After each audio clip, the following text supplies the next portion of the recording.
Every great story begins with a spark of magic. Welcome to the world of Devi Yakshini Media. Welcome to Devi Yakshini Media.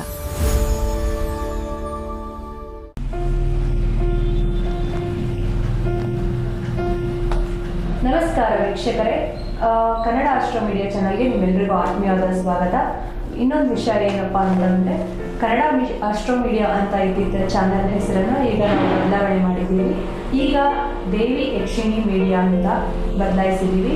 ನಿಮ್ಮ ಬೆಂಬಲ ಮತ್ತು ನಿಮ್ಮ ಆಶೀರ್ವಾದ ಈ channel ಮೇಲೆ ಸದಾ ಹೀಗೆ ಇರಲಿ.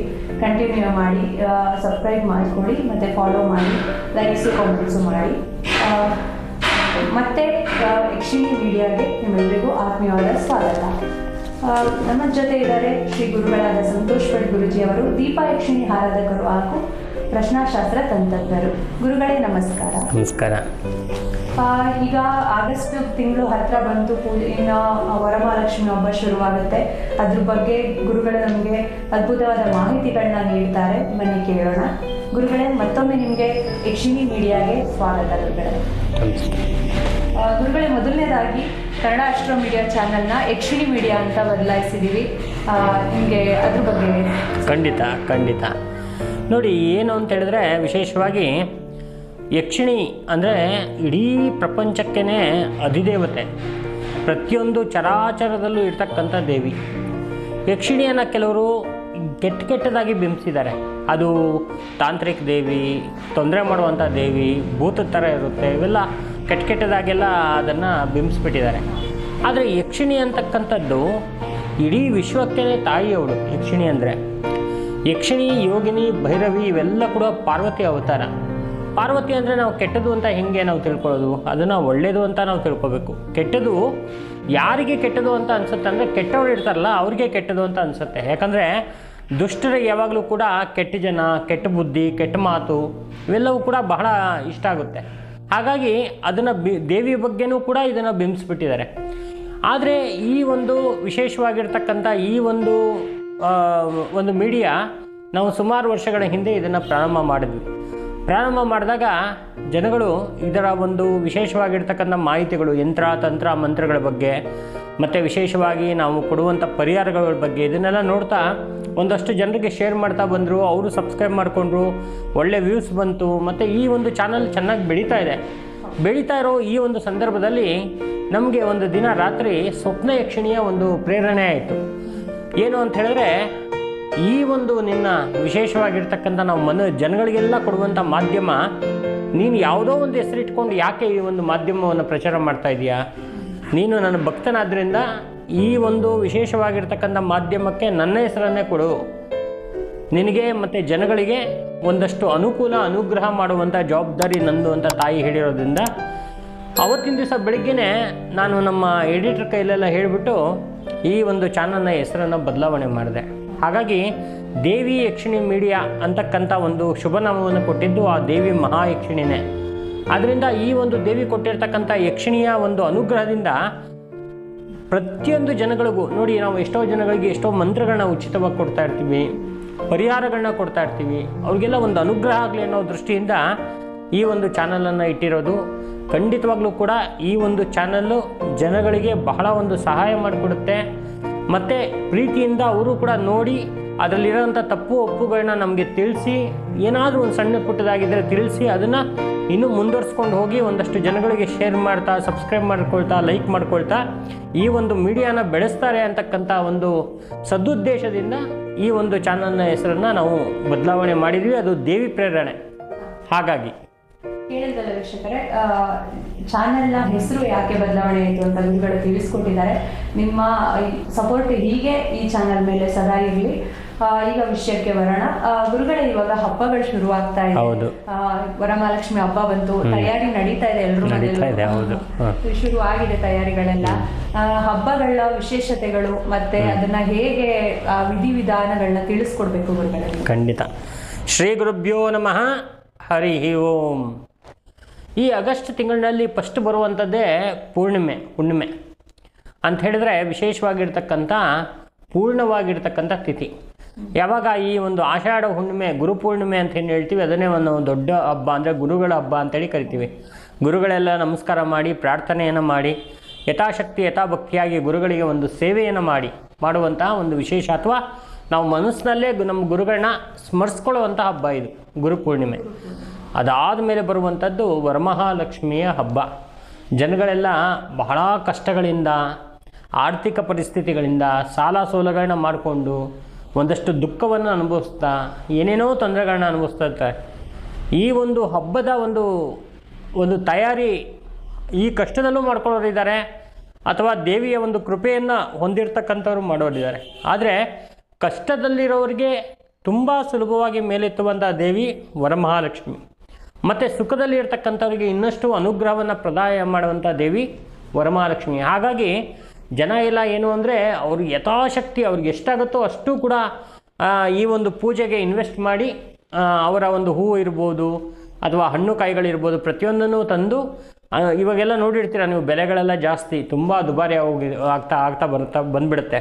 ಹಾಗಾಗಿ ಈ ಒಂದು ಶ್ರಾವಣ ಮಾಸದಲ್ಲಿ ಎಷ್ಟೇ ಒಂದು ದುಬಾರಿ ಆದರೂ ಕೂಡ ಈ ಒಂದು ಇದನ್ನು ಮಾಡಲೇಬೇಕು ಅನ್ನತಕ್ಕಂಥ ಒಂದು ಉದ್ದೇಶದಿಂದ ವಿಶೇಷವಾಗಿ ಈ ಒಂದು ವರಮಹಾಲಕ್ಷ್ಮಿ ಹಬ್ಬವನ್ನು ವಿಶೇಷವಾಗಿ ಮನೆಯಲ್ಲಿ ತಯಾರಿ ಮಾಡ್ಕೊಳ್ತಾರೆ. ಅದರಲ್ಲೂ ಹೆಣ್ಣು ಮಕ್ಕಳಿಗೆ ಅಂದರೆ ಬಹಳ ಸಡಗರ ಸಂಭ್ರಮದ ಒಂದು ಹಬ್ಬ ಆಗಿರುತ್ತೆ. ಯಾಕಂದರೆ ಹೊಸ ಸೀರೆ ತರುವಂಥದ್ದು, ಒಂದಷ್ಟು ಒಡವೆಗಳನ್ನ ತಗೊಳ್ಳುವಂಥದ್ದು, ಒಂದಷ್ಟು ಬೆಳ್ಳಿ ಸಾಮಾನುಗಳನ್ನ ತಗೊಳ್ಳುವಂಥದ್ದು, ದವಸ ಧಾನ್ಯಗಳನ್ನ ತರುವಂಥ ಮಹಾ ಹಬ್ಬ ಇದು. ಹಾಗಾಗಿ ವರಮಹಾಲಕ್ಷ್ಮಿ ಬಹಳ ವಿಶೇಷ ಹಬ್ಬ ಆಗಿರುತ್ತೆ. ಗುರುಗಳೇ, ಈಗ ವರಮಹಾಲಕ್ಷ್ಮಿ ಹಬ್ಬ ಬಂತು, ಕೆಲವರಿಗೆ ಈಗ ಅಂದ್ರೆ ಹಬ್ಬ ಮಾಡ್ಬೇಕು ಅಂತ ಎಲ್ರಿಗೂ ಆಸೆ ಇರುತ್ತೆ. ಆದ್ರೆ ಹಬ್ಬ ಮಾಡೋ ವಿಧಾನಗಳು ಹೇಗೆ, ಅಂದ್ರೆ ಕಳಶ ಹೇಗಿಡೋದು ಅಥವಾ ಪೂಜಾ ವಿಧಾನಗಳು ಹೇಗೆ, ನಾವು ಪೂಜೆಗಳನ್ನ ಮಾಡೋದು, ಈ ಥರದ್ದೆಲ್ಲ ಒಂದು ಡೌಟ್ಸ್ ಇದೆ. ಖಂಡಿತವಾಗ್ಲು ನೋಡಿ, ಏನಾಗುತ್ತೆ ಅಂತ ಹೇಳಿದ್ರೆ, ವರಮಹಾಲಕ್ಷ್ಮಿ ಹಬ್ಬದ ದಿವಸ ಒಂದು ವಿಶೇಷವಾಗಿರ್ತಕ್ಕಂಥ ಲಕ್ಷ್ಮಿ ಫೋಟೋವನ್ನು ಇಟ್ಟು ಅದರ ಮುಂದೆ ಒಂದು ತಟ್ಟೆಯಲ್ಲಿ ಅಕ್ಕಿಯನ್ನು ಇಟ್ಟು, ಅಕ್ಕಿಯ ಮೇಲೆ ಅವರ ಶಕ್ತಿಗೆ ಅನುಸಾರವಾಗಿ ಬೆಳ್ಳಿ ಕಲಶ ಆದರೂ ಇಡ್ಬೋದು, ತಾಮ್ರದ ಕಲಶ ಆದರೂ ಇಡ್ಬೋದು, ಮಣ್ಣಿನ ಕಲಶ ಆದರೂ ಇಡ್ಬೋದು, ಚಿನ್ನದ ಕಲಶ ಆದರೂ ಇಡ್ಬೋದು. ಆ ಥರ ಕಲಶಗಳನ್ನ ಇಟ್ಟು ಆ ಕಲಶದ ಒಳಗಡೆ ಅಕ್ಕಿಯನ್ನು ತುಂಬಿಸ್ಬೇಕು. ಫಸ್ಟು ಅಕ್ಕಿಯನ್ನು ತುಂಬಿಸಿ ಅದರಲ್ಲಿ ಈ ಡ್ರೈ ಫ್ರೂಟ್ಸ್ ಅಂತ ಹೇಳಿದ್ರೆ ಗೋಡಂಬಿ, ದ್ರಾಕ್ಷಿ, ಉತ್ತುತ್ತೆ, ಬಾದಾಮಿ, ಕಲ್ಸಕ್ಕರೆ, ಖರ್ಜೂರ ಎಲ್ಲ ಹಾಕಿ ಅದರಲ್ಲಿ ಯಥಾಶಕ್ತಿಯಾಗಿ ಅವರಲ್ಲಿ ಏನಿದೆಯೋ ಅದು ಚಿನ್ನದ ಚೂರು, ಬೆಳ್ಳಿ ಚೂರು ಇದನ್ನೆಲ್ಲ ಹಾಕಿ, ಮತ್ತು ವಿಶೇಷವಾಗಿರ್ತಕ್ಕಂಥ ನಾಣ್ಯಗಳನ್ನೆಲ್ಲ ತುಂಬಿಸಿ, ಏನಾದರೂ ವಿಶೇಷವಾಗಿರ್ತಕ್ಕಂಥ ವಸ್ತುಗಳಿದ್ದರೆ ಅಂತ ಹೇಳಿದರೆ ಹಳೆಯ ಕಾಲದ ಯಾವುದಾದ್ರು ಒಂದು ವಸ್ತುಗಳು, ತಾಯಿ ಕೊಟ್ಟಿರ್ತಕ್ಕಂಥ ದೇವರ ಒಂದು ಚಿನ್ನದ ನಾಣ್ಯಗಳು, ಬೆಳ್ಳಿ ನಾಣ್ಯಗಳಿದ್ದರೆ ಅದನ್ನೆಲ್ಲ ಹಾಕಿ ಅದರ ಮೇಲೆ ಮಾವಿನ ಎಲೆ ಅಥವಾ ಬಾಳೆ ಎಲೆಯನ್ನು ಹಾಕಿ ತೆಂಗಿನಕಾಯಿಯನ್ನು ಚೆನ್ನಾಗಿ ಸುಂದರವಾಗಿ ಅಲಂಕಾರ ಮಾಡಿ ಅದಕ್ಕೆ ಅರ್ಶಿನ ಕುಂಕುಮ ಎಲ್ಲ ಇಟ್ಟು ತೆಂಗಿನಕಾಯಿನ ಇಟ್ಟು ಅದಕ್ಕೆ ಸೀರೆ ಎಲ್ಲ ಉಡಿಸಿ ಗೆಜ್ಜೆ ವಸ್ತ್ರ ಹಾಕಿ, ಗೆಜ್ಜೆ ವಸ್ತ್ರ ತುಂಬ ಇಂಪಾರ್ಟೆಂಟ್ ಇರುತ್ತೆ, ಹಾಕಿ ಹಾಕಲೇಬೇಕಾಗತ್ತೆ. ಮತ್ತು ವಿಶೇಷವಾಗಿ ದೇವಿಗೆ ಮಲ್ಲಿಗೆ ಹೂವು ಅಂದರೆ ತುಂಬ ಇಷ್ಟ. ಆ ಮಲ್ಲಿಗೆ ಹೂವನ್ನು ಒಂದು ಸ್ವಲ್ಪ ಆದರೂ ಮಲ್ಲಿಗೆ ಹೂವು ಹಾಕಲೇಬೇಕು. ಆ ಮಲ್ಲಿಗೆ ಹೂವನ್ನು ಹಾಕಿ, ಮತ್ತು ದೇವಿಗೆ ವಿಶೇಷವಾಗಿರ್ತಕ್ಕಂಥದ್ದು ಈ ಗೋಧಿ ಪಾಯಸ ಅಂತೂ ಮಾಡಲೇಬೇಕು. ಇನ್ನು ಬೇರೆ ಯಾವುದಾದ್ರು ಒಂದು ಪದಾರ್ಥಗಳು ಬೇಕಂತ ಹೇಳಿದರೆ ಒಂದು ಎಷ್ಟು ಬಗೆ ಬೇಕಾದರೂ ದೇವಿಗೆ ಇಷ್ಟ ಆಗುತ್ತೆ ಮಾಡ್ಬೋದು. ಮಾಡಿ ದೇವಿಗೆ ವಿಶೇಷವಾಗಿ ಮಂತ್ರಗಳಿಂದ, ವಿಶೇಷವಾಗಿರ್ತಕ್ಕಂಥ ನಾಮಗಳಿಂದ, ಗೀತೆಯಿಂದ ದೇವಿಯನ್ನು ಭಕ್ತಿಪೂರ್ವಕವಾಗಿ ಆ ಒಂದು ಮಾಡುವಂಥ ಸೇವೆ ಇದೆಯಲ್ಲ, ಅದು ಆ ದೇವಿ ತೃಪ್ತಲಾಗ್ತಾಳೆ, ವರಮಹಾಲಕ್ಷ್ಮಿ ಮನಸ್ಸಿಗೆ ತಗೊಳ್ತಾಳೆ. ಆ ಕೊಡುವಂಥ ಸೇವೆಯನ್ನು ನಾವು ಭಕ್ತಿಯಾಗಿ ಇಷ್ಟು ಮಾಡಿಬಿಟ್ರೆ ಒಂದು ವರ್ಷದಿಂದ ಇನ್ನೊಂದು ವರ್ಷದಷ್ಟೊತ್ತಿಗೆ ನಮ್ಮನ್ನು ವಿಶೇಷವಾಗಿ ಒಂದು ಧನವಂತರಾಗಿ ಕುಬೇರನಾಗಿಸುವಂಥ ಶಕ್ತಿ ಇರುವಂಥ ಏಕೈಕ ದೇವಿ ಯಾರು ಅಂದರೆ ವರಮಹಾಲಕ್ಷ್ಮಿ. ಹಾಗಾಗಿ ಈ ಪ್ರಪಂಚದಲ್ಲಿ ವರಮಹಾಲಕ್ಷ್ಮಿ ಹಬ್ಬ ಅಂತಕ್ಕಂಥದ್ದು ಬಹಳ ವಿಶೇಷ. ಕೆಲವರೆಲ್ಲ ಯಾವ ಹಬ್ಬನೂ ಮಾಡಲ್ಲ. ಯಾಕೆ ನಾವೇ ಹೇಳಬೇಕಂದ್ರೆ ನಮ್ಮ ಮನೆಗಳಲ್ಲೇ ವರಮಹಾಲಕ್ಷ್ಮಿ ಹಬ್ಬನೇ ತುಂಬ ವಿಶೇಷವಾಗಿ ಮಾಡುವಂಥದ್ದು ನಾವು ಎಲ್ಲರೂ ಕೂಡಿಕೊಂಡು. ಹಾಗಾಗಿ ವರಮಹಾಲಕ್ಷ್ಮಿ ಹಬ್ಬದ ವಿಶೇಷವಾಗಿ ಇರೋದರಿಂದ ಆ ಹಬ್ಬದ ದಿನ ಎಲ್ಲರೂ ಕೂಡ ಭಕ್ತಿಯಿಂದ ಪ್ರಾರ್ಥನೆಯನ್ನು ಮಾಡಿ ಆ ದೇವಿಗೆ, ವರಮಹಾಲಕ್ಷ್ಮಿ ನಮಗೆ ಒಂದು ವಿಶೇಷವಾಗಿರ್ತಕ್ಕಂಥ ದಾರಿಯನ್ನು ತೋರಿಸ್ಕೊಡಮ್ಮ ಅಂಥೇಳಿ ಪ್ರಾರ್ಥನೆ ಮಾಡುವಂಥದ್ದು ಇರುತ್ತೆ. ಗುರುಗಳೀಗ ಮುಖ್ಯವಾಗಿ ವರಮಹಾಲಕ್ಷ್ಮಿ ಹಬ್ಬ ಮಾಡೋದೇ ನಾವು ಒಂದು ಅಭಿವೃದ್ಧಿ, ಮನೆಯಲ್ಲಿ ಆರೋಗ್ಯ ಅನುಕೂಲಗಳಾಗಲಿ ಅಂತ, ಆ ಕಾರಣಕ್ಕೆ ಹಬ್ಬಗಳನ್ನ ಆಚರಿಸ್ತೀವಿ. ಒಂದು ಸಂತೋಷ ಮನೆಯಲ್ಲಿ ಅಭಿವೃದ್ಧಿ ನೆಲೆಸಲಿ ಅಂತ. ಅದಕ್ಕೆ ಕೆಲವರಿಗೆ ಅಂದರೆ ಹಬ್ಬಗಳನ್ನೇ ಈಗ ಹೇಳಿದ್ರಿ, ಹಬ್ಬಗಳು ಯಾವ ರೀತಿ ಮಾಡಬೇಕು ಅಂತ. ಮತ್ತು ಮಂತ್ರಗಳು ಕೆಲವರಿಗೆ ಏನು ದೀಪ ಹಚ್ಬಿಟ್ಟು ಪೂಜೆ ಮಾಡಿದ್ರೆ ಮುಗೀತು ಅನ್ನೋ ಥರ ಆದರೂ ಅಷ್ಟು ಗೊತ್ತಿರುತ್ತೆ, ಮುಂದೆ ಕೆಲವರಿಗೆ ಗೊತ್ತಿರಲ್ಲ. ಈ ಮಂತ್ರಗಳೇನಾದರೂ ಇದೆಯಾ, ಪರಿಹಾರಗಳೇನಾದರೂ ಇದೆಯಾ? ನೋಡಿ, ವರಮಹಾಲಕ್ಷ್ಮಿ ಹಬ್ಬದ ದಿನ ಏನು ಮಾಡ್ತಾರೆ ಅಂತ ಹೇಳಿದ್ರೆ, ಎಷ್ಟೋ ಜನಕ್ಕೆ ಏನಾಗುತ್ತೆ, ಮಂತ್ರಗಳು ಬರಲ್ಲ. ಯಾಕಂದರೆ ಪುರೋಹಿತರು ಬರಬೇಕು, ಎಷ್ಟೋ ಕಡೆ ಅವತ್ತಿನ ದಿವಸ ಪುರೋಹಿತರ ಅಭಾವ ಜಾಸ್ತಿ ಇರುತ್ತೆ. ಹಾಗಾಗಿ ಚೆನ್ನಾಗಿ ಅಲಂಕಾರವನ್ನು ಮಾಡಿ ದೇವಿಗೆ ಅರ್ಶಿನ ಕುಂಕುಮ ಹಾಕಿ, ಊದುಬತ್ತಿಯನ್ನು ಬೆಳಗಿ, ಅಗರಬತ್ತಿಯನ್ನು, ಪರಿಮಳವಾಗಿರ್ತಕ್ಕಂಥ ಹೂಗಳನ್ನ ಹಾಕಿ, ಆಯಿತಾ, ಅರ್ಶಿನ ಕುಂಕುಮ ಇಟ್ಟು, ವಿಶೇಷವಾಗಿರ್ತಕ್ಕಂಥ ತುಪ್ಪದ ಆರತಿಗಳನ್ನ ಮಾಡಿ, ನೈವೇದ್ಯವನ್ನು ಕೊಟ್ಟು, ಆಯಿತಾ, ಮಹಾಮಂಗಳಾರತಿ ಎಲ್ಲ ಮಾಡಿ, ಒಂದೇ ಒಂದು ಮಂತ್ರ, ಬಹಳ ಅದ್ಭುತವಾಗಿರ್ತಕ್ಕಂಥ ಮಂತ್ರ ಇದು. ಈ ಮಂತ್ರವನ್ನು ವರಮಹಾಲಕ್ಷ್ಮಿಯ ಮುಂದೆ ಕೂತ್ಕೊಂಡು 1008 ಸರಿ ಹೇಳೋದ್ರಿಂದ ಆ ವರಮಹಾಲಕ್ಷ್ಮಿ ತೃಪ್ತಳಾಗಿಬಿಡ್ತಾಳೆ. ನೀವು ಎಷ್ಟೇ ಕೋಟಿ ಕೊಟ್ಟರು ಪೂಜೆ ಮಾಡಿಸಿದ್ರು ಕೂಡ ಅಷ್ಟು ಫಲ ಈ ಒಂದು ಮಂತ್ರದಲ್ಲಿದೆ. ಮಂತ್ರದಿಂದ ಬಂದುಬಿಡುತ್ತೆ. 1008 ಸಲ ಹೇಳುವಂಥ ಮಂತ್ರ. ಇದಕ್ಕೆ ಹೆಣ್ಮಕ್ಳೇ ಹೇಳಬೇಕು ಅಂತೇನಿಲ್ಲ, ಗಂಡು ಮಕ್ಕಳು ಕೂಡ ಈ ಒಂದು ಮಂತ್ರವನ್ನು ಹೇಳ್ಬೋದು. ಆ ಕಲಶದ ಮುಂದೆ ಕೂತ್ಕೊಂಡು ನೋಡಿ, ಈ ಚಿಹ್ನೆ ಇಟ್ಕೋಬೇಕು, ಆಯಿತಾ. ಈ ಚಿಹ್ನೆ ಇಟ್ಕೊಂಡು ಮಂತ್ರವನ್ನು ಹೇಳಬೇಕು. 1008 ಸಲ ಹೇಳಬೇಕು. ಏನು ಹೇಳಬೇಕು ಮಂತ್ರ? ಶ್ರೀಂ ಐಂ ಹ್ರೀಂ ಶ್ರೀಂ ವರಮಹಾಲಕ್ಷ್ಮಿ ನಮೋ ನಮಃ. ಈ ಮಂತ್ರವನ್ನು 1008 ಸಲ ಹೇಳಿ ದೇವಿಗೆ ಕುಂಕುಮಾರ್ಚನೆ ಪೂಜೆಯನ್ನು ಮಾಡಿ ನಮಸ್ಕಾರ ಮಾಡೋದ್ರಿಂದ ಸಂಪೂರ್ಣವಾಗಿರ್ತಕ್ಕಂಥ ಫಲ ಬರುತ್ತೆ. ಮುಂದಿನ ದಿನಗಳಲ್ಲಿ ಆ ದೇವಿ ವರಮಹಾಲಕ್ಷ್ಮಿ ಒಂದಷ್ಟು ಐಶ್ವರ್ಯ, ಆರೋಗ್ಯನೆಲ್ಲ ಕೊಡ್ತಾ ಹೋಗ್ತಾಳೆ. ಅಷ್ಟು ಒಂದು ಅದ್ಭುತವಾಗಿರ್ತಕ್ಕಂಥ ದೇವಿಯವಳು ವರಮಹಾಲಕ್ಷ್ಮಿ ಅಂತ ಹೇಳಿದ್ರೆ, ವಿಶೇಷವಾಗಿ ಇಡೀ ಭೂಮಂಡಲದಲ್ಲೇ ಅತ್ಯಂತ ಪ್ರಭಾವ ಶಕ್ತಿ ಇರ್ತಕ್ಕಂಥ ದೇವಿ. ಆದ್ದರಿಂದ ಜನಗಳಿಗೆ ಸಾಮಾನ್ಯವಾಗಿ ಬರುವಂಥದ್ದೇ ಕಷ್ಟಗಳು, ಈ ದುಡ್ಡಿಂದ, ಹಣಕಾಸಿಂದ. ಆ ಒಂದು ಕಷ್ಟಗಳನ್ನ ನಿವಾರಣೆ ಮಾಡುವಂಥ ದೇವಿ. ಆದ್ದರಿಂದ ಎಲ್ಲರೂ ಕೂಡ ಈ ಒಂದು ವ್ರತವನ್ನು ಮಾಡಿ, ಮತ್ತು ನಮ್ಮ ಅಜ್ಜಿ ನಮಗೆ ಈ ಒಂದು ಪೂಜೆಯನ್ನು ಹೇಳ್ಕೊಟ್ಟಿಲ್ಲ, ನಮ್ಮ ತಾತ ಹೇಳ್ಕೊಟ್ಟಿಲ್ಲ, ನಾನು ಕಲಶವನ್ನು ಕೊಟ್ಟಿಲ್ಲ, ಅವೆಲ್ಲ ಕಾರಣಗಳು ಹೇಳಿಬಿಟ್ಟು ಇದನ್ನು ನಿಲ್ಲಿಸಬೇಡಿ. ಯಾರು ಬೇಕಾದರೂ ಭಕ್ತಿಯಿಂದ ಈ ಒಂದು ವರಮಹಾಲಕ್ಷ್ಮಿ ವ್ರತವನ್ನು ಪ್ರಾರಂಭ ಮಾಡ್ಬೋದು. ಮಾಡಿ ಈ ಒಂದು ವ್ರತ ಮಾಡೋದ್ರಿಂದ ಸಾಕಷ್ಟು ಅನುಕೂಲ, ಅನುಗ್ರಹ ಎಲ್ಲವೂ ಆಗುತ್ತೆ. ಗುರುಗಳೇ, ಈಗ ಮುತ್ತೈದೆಯರಿಗೆ ಇದು ಕೊಡ್ತಾರೆ, ಭಾಗ್ಯ ಕೊಡ್ತಾರೆ. ಅಂದರೆ ಬಂದಂಥ ಕೆಲವು 5 ಜನನೋ 9 ಜನನೋ ಮನೆಗೆ ಕರೆದ್ಬಿಟ್ಟು ಕೊಡ್ತಾರೆ. ಅದ್ರ ವಿಶೇಷತೆ ಏನು ಗುರುಗಳೇ? ಅದು ಯಾಕೆ ಕೊಡ್ತಾರೆ 5 ಜನ 9 ಜನ ಅಂತ? ನೋಡಿ, ವರಮಹಾಲಕ್ಷ್ಮಿ ಹಬ್ಬ ಅಂತಲ್ಲ, ಯಾವುದೇ ಒಂದು ದೇವಿಯ ಒಂದು ಪೂಜೆಯನ್ನು ಮಾಡಬೇಕಾದ್ರೆ, ಉದಾಹರಣೆಗೆ ಚಂಡಿ ಹೋಮ ಇರ್ಬೋದು, ಸಪ್ತಶತಿ ದೇವಿ ಪಾರಾಯಣ ಇರ್ಬೋದು, ದೀಪ ನಮಸ್ಕಾರ ಇರ್ಬೋದು, ಇದು ಯಾವುದೇ ಮಾಡಿದ್ರೂ ಕೂಡ ದೇವಿಯ ಸ್ವರೂಪ, ಆಯಿತಾ. ಹೆಣ್ಮಕ್ಳು ಅಂದರೆ ದೇವಿಯ ಸ್ವರೂಪ. ಅದರಲ್ಲೂ ಕೂಡ ಮುತ್ತೈದೆ ಅಂತ ಹೇಳಿದ್ರೆ ಪಾರ್ವತಿಯ ಸ್ವರೂಪ, ಮಹಾಲಕ್ಷ್ಮಿಯ ಸ್ವರೂಪ, ಮಹಾ ಸರಸ್ವತಿಯ ಸ್ವರೂಪ. ಹಾಗಾಗಿ ಮುತ್ತೈದೆಯರನ್ನು ಕರೆಸಿ ಅವರಿಗೆ ನಾವು ಅರಿಶಿನ ಕುಂಕುಮ, ಬಾಳೆಹಣ್ಣು, ಎಲೆ ಅಡಿಕೆ, ದಕ್ಷಿಣೆ, ಜೊತೆಗೆ ಒಂದಷ್ಟು ಬಳೆಗಳು, ಪಾಯಸ ಅಥವಾ ಈ ಪಾನಕ ಇವೆಲ್ಲ ಕೊಟ್ಟು ಅವರ ಕಾಲಿಗೆ ನಮಸ್ಕಾರ ಮಾಡಿ ಅವರ ಆಶೀರ್ವಾದ ಮಾಡಿದ್ರೆ ಸಾಕ್ಷಾತ್ ಆ ವ್ರತದ ದೇವಿಯರೇ ಮಾಡ್ದಂಗೆ. ಅದಕ್ಕೆ ವರಮಹಾಲಕ್ಷ್ಮಿ ದಿನ ಯಾರು ಕರೆಸಿ ಇದೆಲ್ಲ ಕೊಟ್ಟು ನಮಸ್ಕಾರ ಮಾಡ್ತಾರಲ್ಲ, ಆ ವರಮಹಾಲಕ್ಷ್ಮಿಯ ಸಂಪೂರ್ಣ ಅನುಗ್ರಹ ಅಂತಕ್ಕಂಥದ್ದು ಇರುತ್ತೆ. ಹಾಗಾಗಿ ಹೆಣ್ಮಕ್ಳನ್ನ ಇನ್ವೈಟ್ ಮಾಡ್ತಾರೆ, ಬನ್ನಿ ನಮ್ಮ ಮನೇಲಿ ಪೂಜೆ ನೋಡಿ, ಆಯಿತಾ, ಪ್ರಸಾದ ತೊಗೊಂಡೋಗಿ ಅಂತ ಕರೀತಾರೆ. ಅವ್ರಿಗೆ ಬಂದವರಿಗೆ ಅರ್ಶಿನ ಕುಂಕುಮ ಎಲ್ಲ ಕೊಡ್ತಾರೆ. ಯಾಕಂದರೆ ವರಮಹಾಲಕ್ಷ್ಮಿನೇ ಇವರಿಗೆ ಆಶೀರ್ವಾದ ಮಾಡುತ್ತೆ ಅನ್ನೋ ಒಂದು ಭಾವನೆಯಿಂದ. ಯಾಕಂದರೆ ಅವತ್ತಿನ ದಿವಸ ವಿಶೇಷವಾಗಿ ಹೆಣ್ಣು ಮಕ್ಕಳಿಗೆ ಆ ಒಂದು ಶಕ್ತಿ ಇರುತ್ತೆ, ಆಶೀರ್ವಾದ ಮಾಡುವಂಥ ಒಂದು ಶಕ್ತಿ ಇರೋದ್ರಿಂದ ಅವತ್ತಿನ ದಿವಸ ವಿಶೇಷ. ಆದ್ದರಿಂದ ಮುತ್ತೈದೆಯರನ್ನ ಕರೆಸಿ ಈ ಒಂದು ಪೂಜೆ ಮಾಡಿ ಅರ್ಶಿನ ಕುಂಕುಮ ಕೊಡುವಂಥದ್ದು ಬಹಳ ವಿಶೇಷ. ಗುರುಗಳೇ, ಈಗ ಪೂಜೆಗಳ ಬಗ್ಗೆ ತಿಳ್ಕೊಂಡ್ವಿ, ಆಮೇಲೆ ಇದು ಅರಿಶಿನ ಕುಂಕುಮ ಕೊಡೋದು, ಮತ್ತೆ ನೈವೇದ್ಯಕ್ಕೆ ಏನು ಇಡಬೇಕು ಅದನ್ನು ತಿಳಿಸ್ಕೊಟ್ಟಿದ್ದೀರಾ. ಮತ್ತೆ ಕೆಲವರಿಗೆ ಇರೋ ಪ್ರಶ್ನೆ ಅಂತ ಅಂದ್ರೆ, ಈಗ ವಿಸರ್ಜನೆ ಇವಾಗ ಎಷ್ಟು ದಿನ, ಕೆಲವರು 3 ದಿನ ಇಟ್ಕೊಳ್ತಾರೆ, ಕೆಲವರು ದಿನ 5 ದಿನ ಇಟ್ಕೊಳ್ತಾರೆ. ಆ ಥರ ಪೂಜೆಗಳನ್ನ ಅವರಿಗೆ ಅನುಕೂಲ ತಕ್ಕನಾಗಿ ಮಾಡ್ಕೊಳ್ತಾರೆ. ಕಳಸ ವಿಸರ್ಜನೆ ಹೇಗೆ ಮಾಡೋದು ಗುರುಗಳೇ? ನೋಡಿ, ಕಳಸ ವಿಸರ್ಜನೆ ನಮ್ಮ ಒಂದು ಭಕ್ತಿಗೆ ಅನುಸಾರವಾಗಿ ಮಾಡ್ಬೋದು. ನೋಡಿ, 1 ದಿನ ಇಟ್ಕೊಳ್ಳೋದ್ರು ಮಾರನೇ ದಿವಸ ವಿಸರ್ಜನೆಯನ್ನು ಮಾಡ್ಬೋದು, ಇಲ್ಲ 5 ದಿನ ಇಟ್ಕೋಬೋದು, 9 ದಿನ ಇಟ್ಕೋಬೋದು, 11 ದಿನ ಇಟ್ಕೋಬೋದು. ಆದರೆ ಸುಮ್ಮನೆ ಇಟ್ಕೊಂಡ್ಬಿಡೋದಲ್ಲ.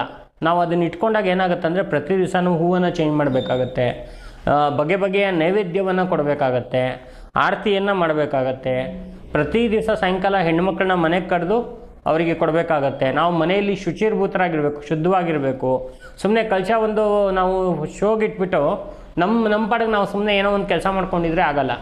ಹಾಗಾಗಿ ಎಲ್ಲವೂ ನಾವು ಫಾಲೋ ಮಾಡ್ತೀವಿ ಅಂದಾಗ ಈ ಥರದ ಒಂದು ನಾವು ಚೆನ್ನಾಗಿ ಇದನ್ನು ನಾವು ಆಚರಣೆ ಮಾಡ್ಬೋದು. ಇಲ್ಲ ಅಂತ ಹೇಳಿದವರು ಅವತ್ತಿನ ದಿವಸ ಕಲಶ ನಾವೇನು ಇಡ್ತೀವಿ, ಗುರುವಾರ ಎಲ್ಲ ನೈಟು ಎಲ್ಲ ರೆಡಿ ಮಾಡ್ಕೊಂಡು ಬೆಳಗ್ಗೆನೇ ಪೂಜೆ ಏನು ಮಾಡ್ತೀವಿ, ಶುಕ್ರವಾರದ ನೈಟ್ ಆದಮೇಲೆ ಮಾರನೇ ದಿವಸ ಶನಿವಾರ ಬೆಳಗ್ಗೆ ಎದ್ದು ಸ್ನಾನ ಪೂಜೆಗಳನ್ನೆಲ್ಲ ಮಾಡಿಕೊಂಡು ವರಮಹಾಲಕ್ಷ್ಮಿನ ಉದ್ಯಾಪನೆ ಮಾಡೋದು. ಈ ಥರ ಮಾಡಿದಾಗ ಜಾಸ್ತಿ ತೊಂದರೆಗಳಿರೋದಿಲ್ಲ. ಅಥವಾ ನಾವು ಅದನ್ನು ರಿಸ್ಕ್ ತೊಗೊಳ್ತೀವಿ ಅಂದವ್ರು ಮಾತ್ರ ಇದನ್ನೆಲ್ಲ ಮಾಡಬೇಕು. ಅವ್ರವ್ರ ಭಕ್ತಿಗೆ ಸೇರಿರ್ತಕ್ಕಂಥದ್ದು. ಕೆಲವರು ಇಲ್ಲ ನಾವು ಮಾಡ್ತೀವಿ ಅಂತೇಳಿ 5 ದಿನ ಮಾಡ್ತಾರೆ, 9 ದಿನ ಮಾಡ್ತಾರೆ, 11 ದಿನ ಮಾಡ್ತಾರೆ. ಅದೆಲ್ಲವೂ ಕೂಡ ವಿಶೇಷವಾಗಿರ್ತಕ್ಕಂಥ ಫಲಗಳು ಸಿಗುತ್ತೆ. ಗುರುಗಳೇ, ಇವಾಗ ಇದೇ ಪೂಜೆನ ಅಂದರೆ ವರಲಕ್ಷ್ಮಿ ವ್ರತ ಏನಿದೆ ಅದನ್ನು ಕೆಲವರು ಆ ದಿನ ವರಮಹಾಲಕ್ಷ್ಮಿ ಹಬ್ಬ ಏನಿದೆ ಶುಕ್ರವಾರ ಆ ದಿನ ಮಾಡೋದಕ್ಕಾಗಲ್ಲ, ಅವ್ರಿಗೆ ಏನೋ ಸಮಸ್ಯೆಗಳಿರುತ್ತೋ ಅಥವಾ ಏನೋ ಅನುಕೂಲ ಇರಲ್ಲ, ಬೇರೆ ದಿನಗಳಲ್ಲಿ ಮಾಡ್ತಾರೆ. ಅದು ಎಷ್ಟು ಒಳ್ಳೆಯದು ಅಥವಾ ಮಾಡ್ಬೋದಾ, ಏನು ಅದ್ರ ಬಗ್ಗೆ ತಿಳಿಸಿರುತ್ತೆ? ನೋಡಿ, ವರಮಹಾಲಕ್ಷ್ಮಿ ಏನಾಗುತ್ತೆ ಅಂತ ಹೇಳಿದ್ರೆ ಶ್ರಾವಣ ಮಾಸದ ಶುಕ್ರವಾರದ ದಿವಸಗಳು 4 ಶುಕ್ರವಾರ ಬರುತ್ತೆ. ಅದರಲ್ಲಿ 1ನೇ ಶುಕ್ರವಾರ ಮಾಡೋಕ್ಕಾಗದೇ ಇರೋರು 2ನೇ ಶುಕ್ರವಾರ ಮಾಡ್ಬೋದು. 2ನೇ ಶುಕ್ರವಾರ ಮಾಡೋಕ್ಕಾಗದೇ ಇರೋರು 3ನೇ ಶುಕ್ರವಾರ ಆಗದೆ 4ನೇ ಶುಕ್ರವಾರ ಮಾಡ್ಬೋದು. ಹೀಗೆ ವರಮಹಾಲಕ್ಷ್ಮಿಗೆ 4 ಶುಕ್ರವಾರಗಳು ಕೂಡ ಇರುತ್ತೆ. ಶ್ರಾವಣ ಮಾಸದ 4 ಶುಕ್ರವಾರಗಳು ಅಂದರೆ ವ್ರತದಲ್ಲಿ ತಿಳಿಸಿರ್ತಕ್ಕಂಥ ವಾರಗಳಿದು. ಮತ್ತು ವ್ರತದಲ್ಲಿ ತಿಳಿಸಿರ್ತಕ್ಕಂಥ ಈ ವಾರದಲ್ಲೇ ನಾವು ವರಮಹಾಲಕ್ಷ್ಮಿಯನ್ನು ಮಾಡಬೇಕಾಗತ್ತೆ. ಹಂಗನ್ಬಿಟ್ಟು ಈ ಶ್ರಾವಣ ಮಾಸ ಮುಗಿದ ಮೇಲೆ ನಾವು ಮಾಡ್ತೀವಿ ಅಂದರೆ ಅದು ಮಾಡೋಕ್ಕಾಗೋದಿಲ್ಲ. ವ್ರತ ಅಂತಕ್ಕಂಥದ್ದು 4 ದಿನಗಳು ಕೊಟ್ಟಿದ್ದಾರೆ. 4 ವಾರಗಳಲ್ಲಿ 4 ದಿನ ಕೊಟ್ಟಿದ್ದಾರೆ.